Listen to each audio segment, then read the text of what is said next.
ठीक होना चाहते हैं? मेरा पहला सवाल, इन्फ्लेमेशन क्यों होता है? एलोपैथी में मेडिसिन लेने के बाद वो रिलैप्स होता है, तो क्या आपने कभी ये जाना है कि ये तुरंत क्यों आया है? सोरियासिस इतना क्रिटिकल है, तो सोरियासिस के पेशेंट ठीक होना चाहते हैं? क्या आप ठीक होना चाहते हो? मेरा पहला सवाल है। अगर आप ठीक होना चाहते हो तो सोरियासिस के पेशेंट को पहले डाइट पे ध्यान देना ही चाहिए। सोरियासिस का जो बहुत सारे रीजंस है कि जैसे ये ऑटोइम्यून डिसीज है, ये जेनेटिक है, अगर आपके फैमिली में किसी को है तो आपकी पीढ़ी में अगली या उसके अगली पीढ़ी में आ सकता है। तो जेनेटिक होने के बावजूद भी अगर सोरियासिस से आप ठीक होना चाहते हैं तो आप ठीक हो सकते हैं। कैसे? इसके लिए आपको अपनी बॉडी पे ध्यान देना पड़ेगा। मतलब आप जो रोज फूड खाते हो, जो डाइट लेते हो, तो वो डाइट पे आपको ध्यान देना बहुत ही जरूरी है। आयुर्वेद कहता है कि सोरियासिस ठीक हो सकता है। अगर ठीक हो सकता है तो आयुर्वेद क्या कहता है, ये भी आपको सुनना जरूरी है। पेशेंट बहुत बार ये सुनते नहीं है कान से। वो कहते हैं कि मेडिसिन लिए ना, अभी मेडिसिन खा लेते हैं और फटाफट ठीक हो जाते हैं। तो उसमें उनकी भी गलती नहीं है, क्योंकि एलोपैथी का जो पेशेंट को, एलोपैथी की जो आदत है और जो पेशेंट का फ्लो एलोपैथी की तरफ है, तो वो डॉक्टर्स कभी डाइट के बारे में बताते ही नहीं है। उनको लगता है ये मेडिसिन ले लिए ठीक हो गए, लेकिन एलोपैथी में मेडिसिन लेने के बाद वो रिलैप्स होता है।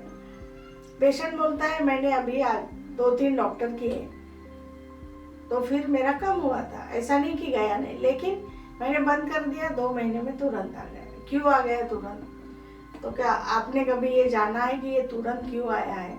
उसकी भी वजह है, क्योंकि आप डाइट नहीं करते हो उसके साथ। तो सोरियासिस में भी एसिडिक बॉडी होती है और उसके साथ एडिशन में इन्फ्लेमेशन बहुत ज़्यादा रहता है सेल्स पे। आप देखते हैं ना कि चकत्ते पड़ते हैं लाल लाल, तो ऐसे सूजे हुए लगते हैं। सूजे हुए क्यों लगते हैं? क्योंकि आपके बॉडी में इन्फ्लेमेशन है। इन्फ्लेमेशन क्यों होता है? सबसे ज़रूरी समझने वाली बात है कि डेयरी प्रोडक्ट, तो सोरियासिस जिनको है उनको डेयरी प्रोडक्ट कंप्लीट बंद करना है। कंप्लीट मतलब कंप्लीट। तो अगर आपने डेयरी प्रोडक्ट बंद कर दिए तो उसके साथ दूसरा बहुत इम्पोर्टेंट पॉइंट ये है कि आपको नॉनवेज भी पूरा बंद कर। नॉनवेज इतना ज़्यादा चलता है, पेशेंट नॉनवेज को छोड़ना ही नहीं चाहते, छोड़ ही नहीं सकते। पूछते हैं बार बार, ऐसा पूछते हैं कि 1 बार खाएं, 2 बार खाएं, हफ्ते में 1 बार खाओ तो चलेगा, नॉनवेज क्यों नहीं खाना? ये आप पहले समझ लो। आपके बॉडी में ऑलरेडी इन्फ्लेमेशन है और वो बढ़ ही रहा है। उसको कट कैसे करेंगे? उसको ट्रिगर नहीं करना है सोरियासिस को, तो उसको कट करने के लिए आपको नॉनवेज और डेयरी प्रोडक्ट पूरे बंद करना है।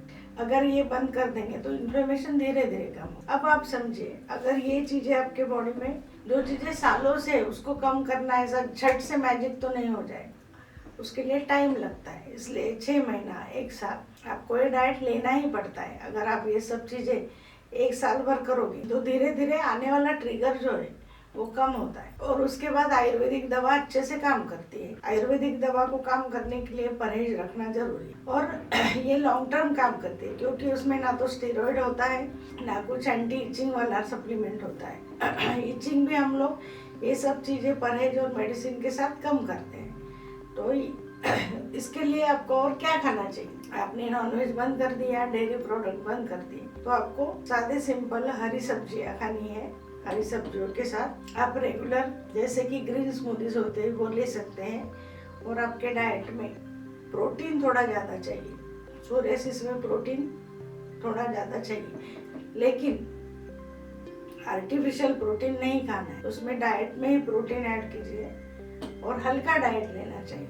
तो उसमें क्या क्या आता है? और न्यूट्रिशन सप्लीमेंट के लिए आप अखरोट, बादाम खा सकते हो, और जो अलग अलग सीड्स होते हैं, तरबूज के सीड्स, खरबूज के सीड्स, वो आप खा सकते हो। उसके साथ में आपको हल्दी लेना है। हल्दी कैसे लेना है? कोमट पानी में 1 चिमटी या 2 चिमटी हल्दी डाल के रोज लेना है। ये लेने की वजह यह है कि हल्दी की वजह से इन्फ्लेमेशन कम होता है। और एक चीज़ सोरियासिस में होती है, सोरियासिस के पेशेंट का वाटर इनटेक बहुत कम हो, तो हाइड्रेशन अच्छा रखने के लिए आपको वाटर इनटेक जरूरी है। आप 7-8 ग्लास, 9 ग्लास इतना पानी तो रोज पी सकते हैं धीरे धीरे।